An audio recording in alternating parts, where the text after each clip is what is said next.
Simon-Pierre a reçu un ministère directement de Jésus. Jésus a dit à Pierre, viens, je vais te faire pêcheur d'hommes. Et lorsque Pierre est venu, il a commencé à pêcher les hommes. Pêcher les hommes veut dire évangéliser, faire le travail de Dieu.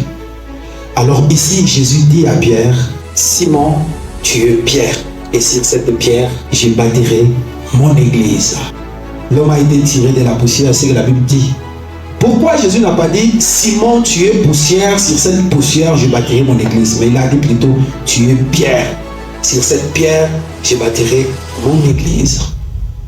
La pierre, c'est quelque chose de solide. La pierre, c'est quelque chose de fort. J'aimerais te dire que Jésus n'a pas fondé son église sur le sable, mais Jésus a fondé son église sur la pierre. Ça veut dire que c'est quelque chose de solide. C'est prophétique. Simon, je te dis, tu es pierre, et sur cette pierre, je bâtirai mon église. C'est sur la solidité, sur quelque chose de fort. C'est sur ça que je vais bâtir mon église.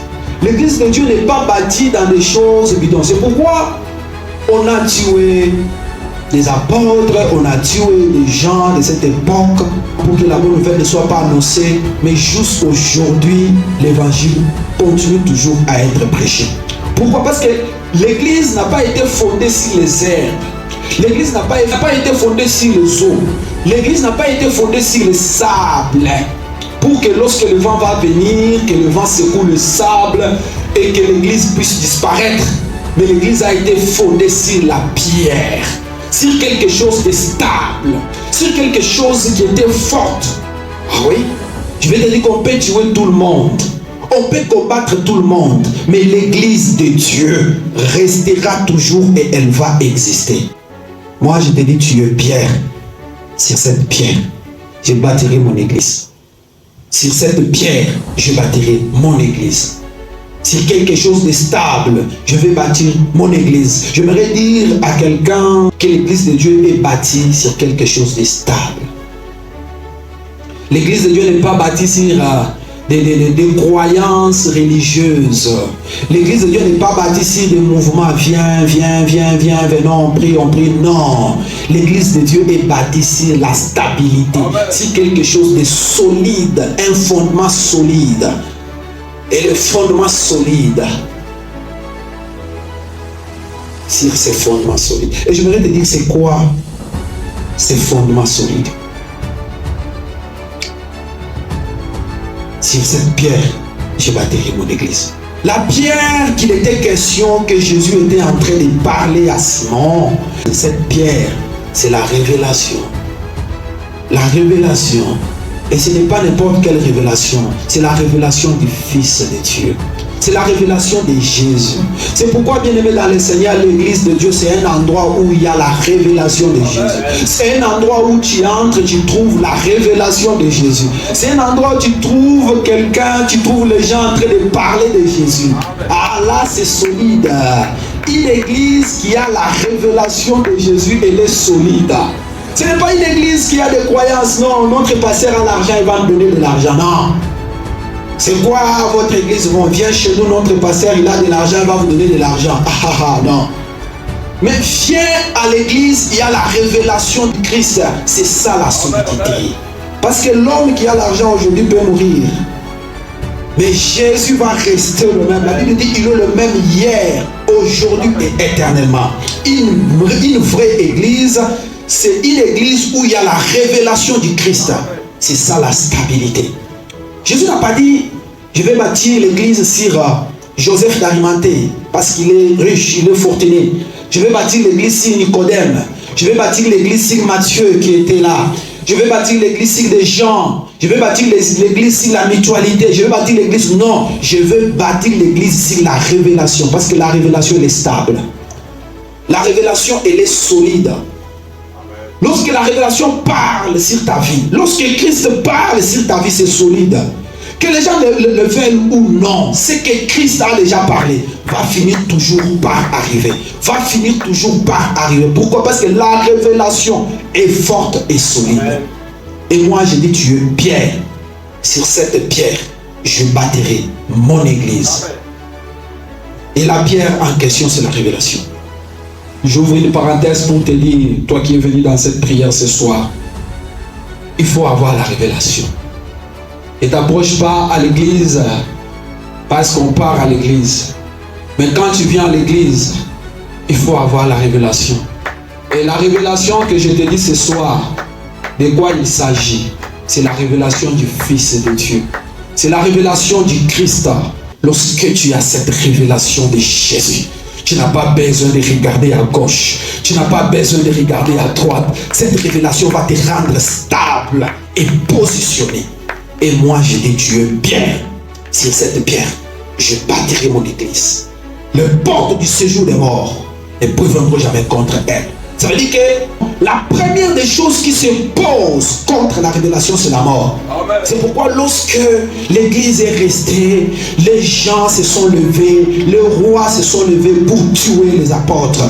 On les a tués, on les a égorgés. Pourquoi? Parce que Jésus savait que la mort se lèvera contre cette église.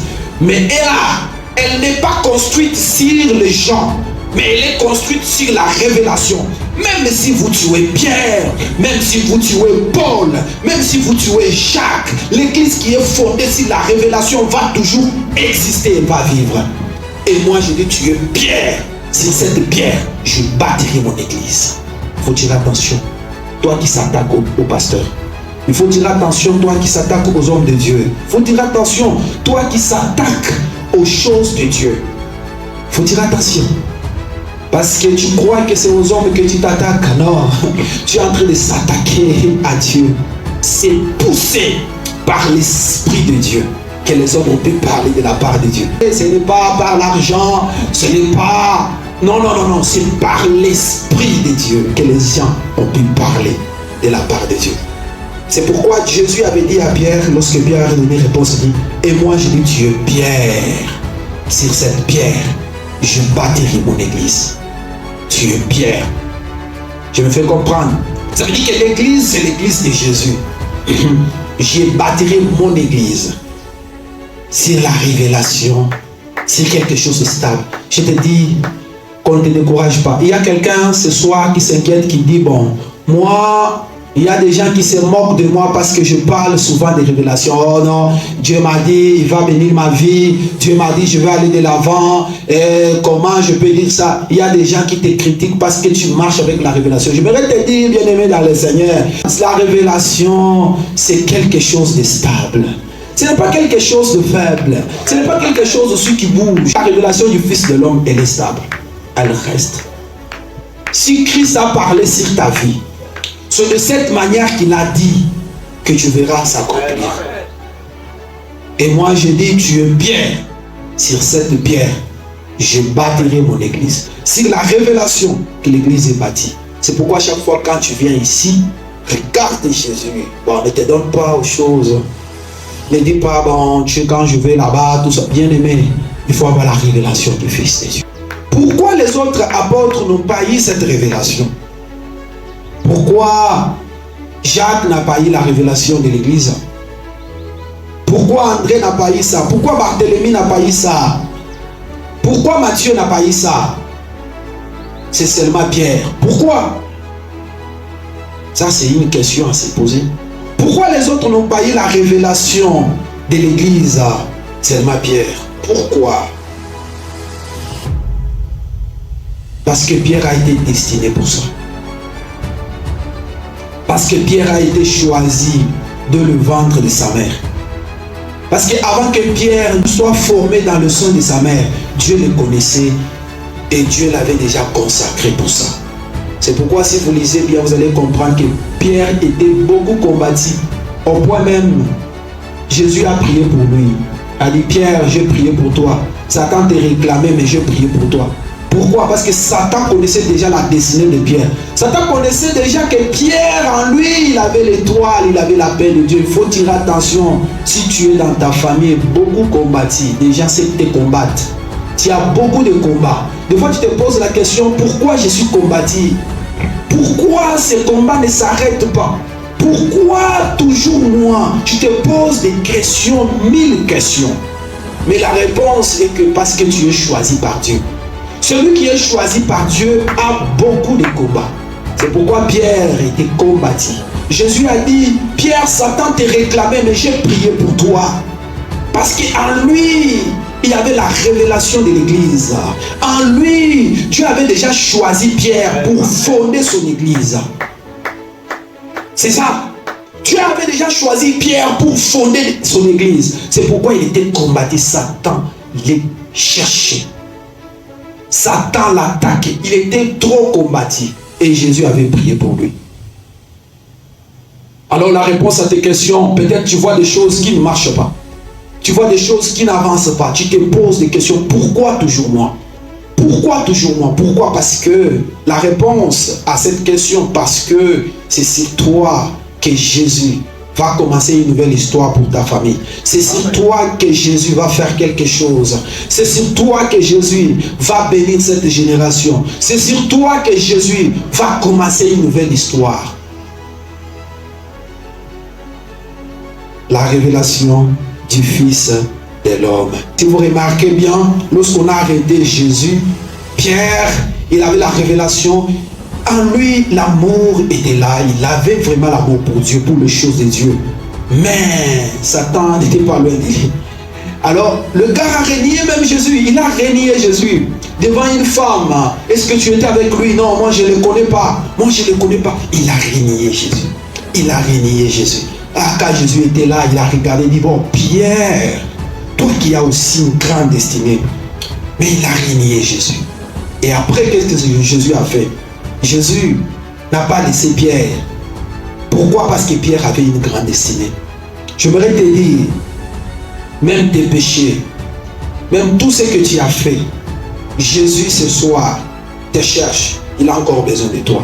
Jésus ne peut pas te laisser comme ça. Pourquoi? Parce qu'il a une destinée qu'il a préparée pour toi. Parfois, tu te dis, bon, à cause de ce que je fais, c'est tout. Mais parce que tu as une grande destinée, Jésus va toujours te chercher. Amen. Jésus va toujours te chercher, il va te chercher. Et tu vas voir comment les choses vont avancer. Ah là, Jésus ne t'abandonnera pas. C'est ça aussi que Pierre. Pierre, lorsqu'il avait péché, il croyait que Jésus pouvait l'abandonner. Jésus ne l'avait pas abandonné. Alors, lorsque Jésus est parti, on l'a crucifié. Après la mort de Jésus, sa résurrection, Jésus est venu vers Pierre. Imaginez, bien aimé dans le Seigneur, Pierre avait renié Jésus 3 fois. Vous voyez, écoutez. La confession, c'est quelque chose de très très important. Pierre, dans la révélation, il avait donné la révélation du Fils de l'homme. Tu es le Fils du Dieu vivant. Et Jésus a dit, et tu es Pierre. Sur cette pierre, je ferai quoi? Je bâtirai mon église. Sur quelque chose de stable, sur quelque chose de vrai, sur quelque chose de solide. Alors, lorsqu'il a vu les gens en train de frapper Jésus, lorsqu'il a vu le preuve que Jésus avait eu, il a renié Jésus s'égare. Il avait renié Jésus, et lorsqu'il a renié Jésus, il lui a renié 3 fois. Ça, c'était Satan qui était en train de les réclamer. Dis que tu ne les connais pas 3 fois. Or, la Bible dit, si tu confesses de ta bouche le Seigneur Jésus, et si tu crois dans ton cœur que Dieu l'a ressuscité d'entre les morts, tu seras sauvé. Il y a une puissance dans la confession. Mais Pierre avait renié Jésus par sa confession. Ça veut dire que les gars, ces jours-là, dans les sacerdotes spirituels, il était déjà dégradé. Il s'est dégradé. Il avait signé allégeance, mais ces jours-là, il s'est désengagé. Il s'est désengagé, surtout il a renié Jésus. Il a renié Jésus. Il était destitué de ses fonctions apostoliques. Il était un apôtre suprême.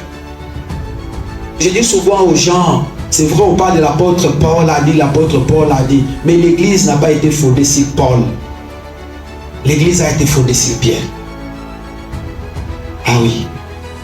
Et quand on prend les deux, on voit l'apôtre Paul, on voit l'apôtre Pierre. Parfois on dit que Pierre, Paul était très sage, Paul a parlé, il a même fait des reproches à Pierre, oui, évident. Pierre qui avait des défauts, Pierre qui n'était pas vraiment spécial là, c'est sur lui que l'église a été fondée. Il faut tirer attention. Dieu ne nous voit pas de la même manière. Lorsque toi tu te vois faible, Dieu te voit fort. Lorsque toi tu te minimises, Dieu t'encourage. Lorsque toi tu te vois que tu ne peux rien faire, Dieu dit tu peux faire quelque chose. Lorsque toi tu te vois moins, Dieu te voit fort. Alors Dieu ne voit pas à la manière des gens. Dieu ne voit pas comme les hommes voient les gens. Dieu ne juge pas les choses de la même manière.